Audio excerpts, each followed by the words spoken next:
These rappers really have gotten locked up in the dumbest ways possible. Give me that chain. No, mommy, chill, don't do that, mommy, please. While there's a ton of rappers in the game who've gotten themselves in legal trouble, there's a couple artists out there whose arrests are astronomically stupid. From easily avoidable scandals to horribly planned criminal conspiracies, it's hard to not roll your eyes when you hear just how these rappers got themselves pinched by the law. And I'm not talking about harmless shenanigans here, because when you dig deeper, you start to see how some of these rappers' crimes expose the dark side of the rap game, from vengeance to gang violence and addiction. And that's why we're breaking down some of the most brazen, ridiculous, and dumb as hell ways some of your favorite rappers have gotten themselves arrested. How did one Grammy-winning rapper's devotion to the streets torpedo his entire career? Which multi-platinum superstar got put in handcuffs for pretending to be an FBI agent? And what about the rapper who allegedly wrote a song about an actual murder? We've even combed through the shocking federal indictment that took down one of Chicago's biggest rap phenomenons. Did he really plan an insane crash-out mission in LA? And how was his shooter's insane recklessness land him in federal lockup? And when you add it all up, you gotta see which rapper got jammed up for the dumbest reason. In the case of Lil Durk, he really may have let his desire for revenge destroy everything he's ever built. Durk Devontae Banks, aka Lil Durk, was born and raised on the south side of Chicago. Raised by a single mother while his dad was locked up on drug dealing charges, Durk had to navigate the harsh reality of growing up in one of America's most notorious hoods, O Block, aka the Parkway Garden Homes. Durk dropped out of high school and joined the Black Disciples, one of the biggest and most entrenched gangs in Chicago. In October of 2011, when Durk was just 19, he got hit with gun charges for possessing a firearm with a defaced serial number. Durk pled guilty to the crime and managed to avoid serving time in prison, but his gang affiliations would haunt him for the rest of his life. Lil Durk built a cult following as a Chicago drill artist who was really about that street life. Since 2011, Durk has been steadily dropping mixtape after mixtape, positioning himself as one of Chi-Town's most consistent artists. He even founded his very own record label, Only the Family. In 2017, Durk's label OTF signed another rising Chicago talent,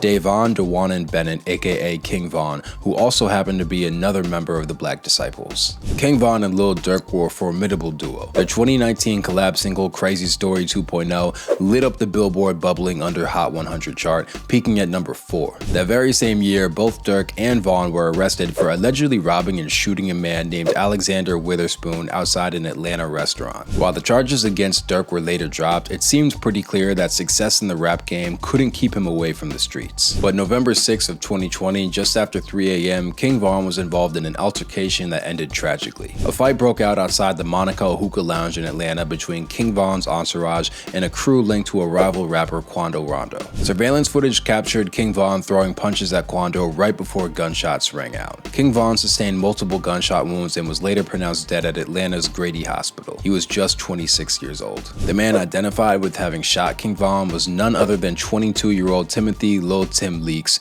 who was closely affiliated with Quando Rondo. Quando claimed self-defense, accusing King Von of attacking him outside the Monaco Hookah Lounge, while also sticking up for his associate Lil Tim. And the charges against Lil Tim were later dropped because of Georgia's Stand Your Ground law. He couldn't have known it at the time, but the murder of King Von would be the domino that ultimately wrecked the rest of Lil Durk's career. I don't think about it, man. Zero.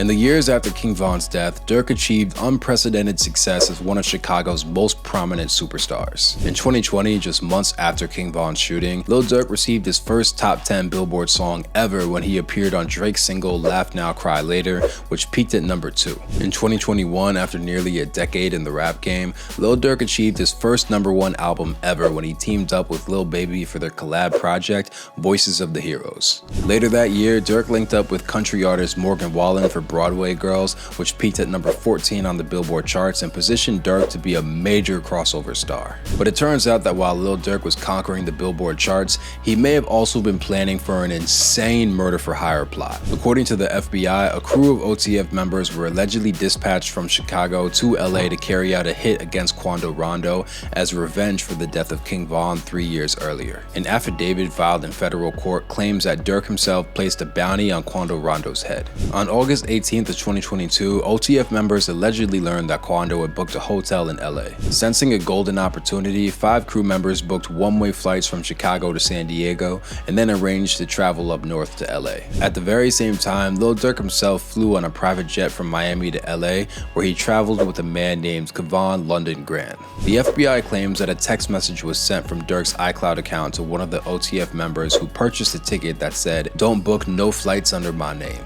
But while Durk was apparently real careful about not linking his name to any of his crew's flight plans, travel companion Kevon Grant wasn't as diligent about covering their tracks. The feds claim that Grant used Durk's own credit card to book a room at the Sheraton Universal Hotel, where 5 OTF members stayed in one room as they planned out their hit against Quando Rondo. And sidebar, 5 grown men in one room that's nasty work. Open up the budget, come on, Durk. While Lil Durk was in LA at the same time, he maintained his distance from the hit squad, renting a home in Encino, California, 10 miles away.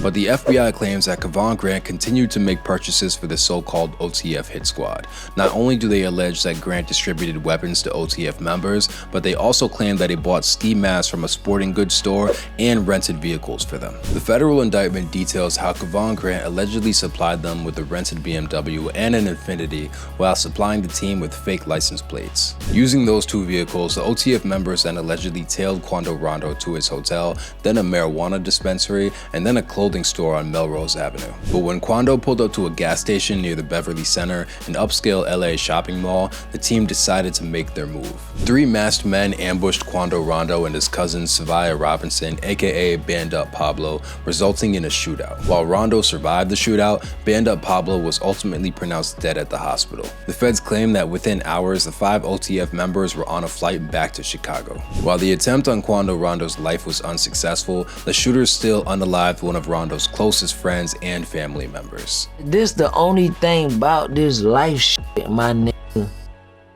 Ain't no rules. Meanwhile, Lil Durk only continued to reach new heights in his career. On May 12th of 2023, just months after Band Up Pablo's murder in LA, Durk released a brand new single, All My Life, featuring J. Cole. Durk was celebrated for taking a more inspirational tone, while J. Cole used his verse to lament the deaths of young rappers. I just sat with the men, politicians, I'm trying to change the image. All My Life launched Lil Durk to a #2 peak on the Billboard Hot 100, and it immediately became his highest charting song ever as a lead artist. On February 4th of 2024, Lil Durk took a major victory lap when All My Life earned him his first ever Grammy as he walked away with the Best Melodic Rap Performance trophy. Months later, on October 19th, Durk received another major honor when he received the keys to the city for Broadview and Bellwood, which are both villages outside of Chicago. While Durk met with the mayors of both villages, critics were furious that an artist like Lil Durk would receive official recognition, especially given his criminal records, violent lyrics, and his well-documented connection to the Black disciples. Mayor Katrina Thompson of Broadview addressed the backlash head-on by reading the lyrics to All My Life during an official meeting, claiming that the song signified how much Durk has changed his life for the better. But on October 23rd of 2024, just days after Durk received 2 keys to the city, the feds swooped in on 5 members of Durk's OTF label, arresting Kevon Grant, DeAndre Wilson, Keith Jones, David Lindsay, and Asa Houston, charging them with conspiracy to commit murder. And that very next day, Lil Durk was arrested in Broward County, Florida. The FBI claimed that they had received alerts that Durk had booked one-way flights out of the country to both Dubai and Switzerland, and he was also listed as a passenger on a private plane bound for Italy. It sounded a lot like Durk was trying to hatch an escape plan to leave the USA as quickly as possible after his OTF affiliates got swooped up by the feds. When you analyze the federal indictment, you start to see all the ways that Durk up and got himself tangled in this murder-for-hire conspiracy plot. The feds claim that one of the shooters left his phone in a car that was used in the attempt hit on Quando Rondo. Law enforcement said they traced that phone to the shooter's girlfriend, who then cooperated in the case. The feds even claim that they have text messages between OTF members allegedly involved in the hit, where they explicitly discuss Lil Durk, payment, and coordination, further implicating Durk in the conspiracy. Following Durk's arrest in Florida, he was extradited to LA, where he remains in federal custody without bail. Ever since the news broke, fans have been dunking on Durk for being the alleged ringleader of the assassination plot, claiming that he may have thrown away a hugely lucrative music career, all for a chance to clap back at Quando Rondo. music career, bro. He sacrificed his whole life. He's done. And if the federal indictment is to be believed, Lil Durk and his alleged co-conspirators seem to have left behind a major digital paper trail of communications and credit card charges that all link back to Durk's OTF label. The feds even claim that Durk may have promised his shooters lucrative music opportunities as payment for taking out his ops. If these allegations are true, the OTF hit squad seems really badly organized, and they apparently did a god-awful job at covering their tracks. Oh, and the villages of Broadview and Bellwood quickly snatched their keys to the city back. He didn't even get to hang on for those for a week. Fans even dug up interview footage from Lil Durk's appearance on the $1 Million Worth of Game podcast from March of 2024, where co-host Wallow urged Durk to leave the street life alone and take vengeance off the table. Considering the insanity of Durk's downfall, Wallow's advice seemed pretty prophetic. But Durk isn't the only superstar whose career got sidelined under dumb circumstances. Was that true? Did you really put the light on in the car and bust through the gate? I think that's hilarious. Decades earlier, Earl Simmons, aka DMX, was one of the biggest names in hip-hop. X's early years growing up in Yonkers, New York were marked by abuse, poverty, and addiction. As a teenager, he claims he regularly robbed people and committed carjackings, eventually ending up in prison. But while behind bars, X started taking rap seriously and developed a fearsome reputation as one of New York City's wildest personalities. In 1998, DMX dropped his debut album, It's Dark and Hell is Hot, which debuted at #1 on the Billboard Hot 100 and went on to go 4 times platinum. That very same year, DMX doubled down and released his second album, Flesh of My Flesh, Blood of My Blood, which also went #1. X became the second artist ever to release 2 albums in the same calendar year and have them both top the Billboard charts. The first artist to do so was none other than the late Tupac Shakur. DMX parlayed his major chart success into the kind of career most artists would kill for. With 5 platinum albums and starring roles in movies like Belly and Romeo Must Die, X achieved the kind of blockbuster mainstream success that few rappers ever get to see. But X could never escape the shadow of legal drama that trailed him his entire life. X was sent to jail over 30 times throughout his career for a laundry list of offenses that included tax evasion, drug possession, and animal cruelty. But the wildest arrest he ever got himself into was easily the time he pretended to be an FBI agent. In 2004, DMX and an associate named Jackie Hudgens were at New York's John F. Kennedy Airport when they apparently decided to steal a car from a completely random person. DMX seemingly just pulled a guy out of his car at one of the airport's paid parking lots, jumped in with his friend, and just drove off. When they pulled up on a parking attendant at the airport, X claimed that he was an FBI agent in order to convince the guard to let him through. The attendant was actually about to raise the gate, but X drove through it anyway and crashed the car. After that, the actual feds caught up to DMX and arrested him. They not only charged him with impersonating a federal agent, but they also found drugs in his possession. X even got hit with criminal possession of a weapons charges because he was carrying a police baton on him. It sounds like X was fully committed to his police impersonation. But maybe the downright stupidest thing that any rapper has ever done is confess to a murder in a song.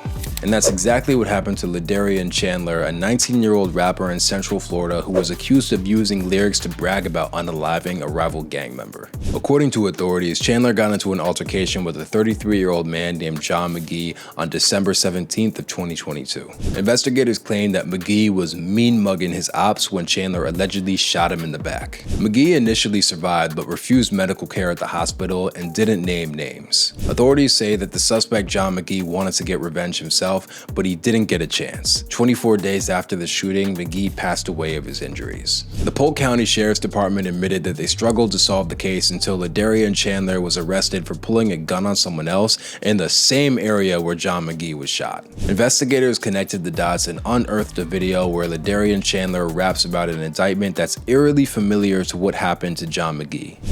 Tried to run, I ate his back. Glock shoot like a map. Third ass dead, knowing where to find me at. Sheriff Grady Judd uses a press conference to dunk on Ladarian Chandler, bragging that when Chandler was charged with first-degree murder, he started crying like a baby that lost his pacifier. Sheriff Judd even decided to critique Chandler's rap career. He's not much of a rapper. You know, he's just a terrible rapper, but he's a stupid rapper.